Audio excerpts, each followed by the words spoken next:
They said the forest would kill him before sunrise, so they left him there. A tiny baby with one silver eye wrapped with old cloth lay at the edge of the forbidden forest. But he was not abandoned by strangers.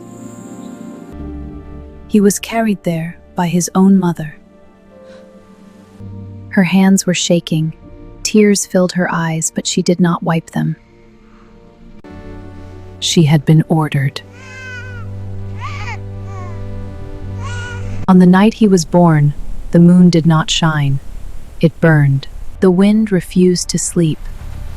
The elders refused to speak his name. Inside a small hut at the edge of the village, the child entered the world and did not cry.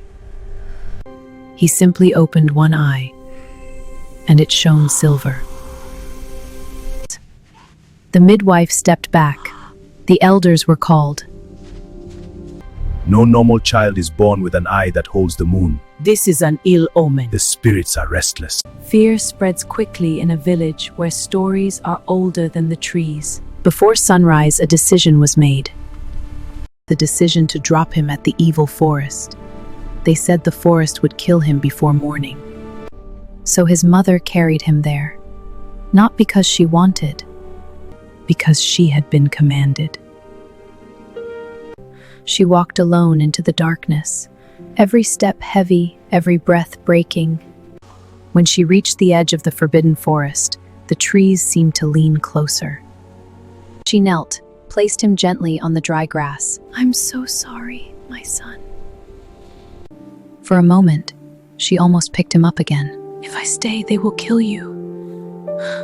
But fear is louder than love when a whole village is watching. She stood, turned, and walked away without looking back. But that night, something happened. Not thunder, not wind. A deep growl broke the silence.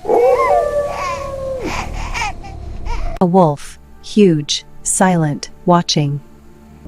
It stepped out of the shadows and approached the child. The forest held its breath.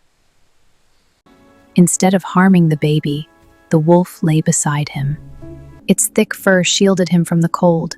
The trees swayed softly, the wind grew calm, and the forest did not touch him. No snake came near. No spirit harmed him. The night did not claim him.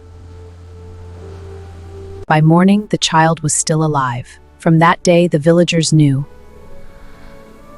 He was not abandoned. He was claimed. The boy grew up among tall trees and moving shadows. The wolf became his brother, his guard, his only friend, and his silver eye could see what others could not. He saw spirits hiding inside tree trunks. They called him Ayo.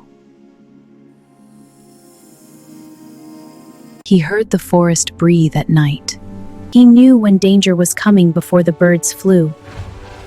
He was not born for the village. He was born of the forest. Years later, when drought hit the land and the river dried up, the same villagers who left him behind stood at the forest edge and called his name. They were hungry, weak, afraid. You told me to leave him here. If he answers, let him answer as a son of the forest, not as a son of this village. Ayo stepped out of the trees, tall now, calm, strong. The wolf stood beside him. Ayo's silver eye glowed softly. The villagers lowered their heads. Without anger, without revenge. The forest kept me alive. But I was never your curse. And I owe this village nothing but mercy. He walked back into the forest and followed the whisper of the ancient trees. By sunrise, water began to flow again, clear, strong, alive. They shouted Ayo's name, but Ayo was not there. Only wolf prints in the wet soil, and one human footprint beside them. Some claim they saw a tall figure standing on a hill deep inside the forest. A young man, one eye shining silver, a great wolf by his side. Watching the village from a distance, not as an outcast, not as a curse, but as a guardian. And as the wind moved through the trees, it carried a whisper. The forest does not raise monsters, it raises protectors.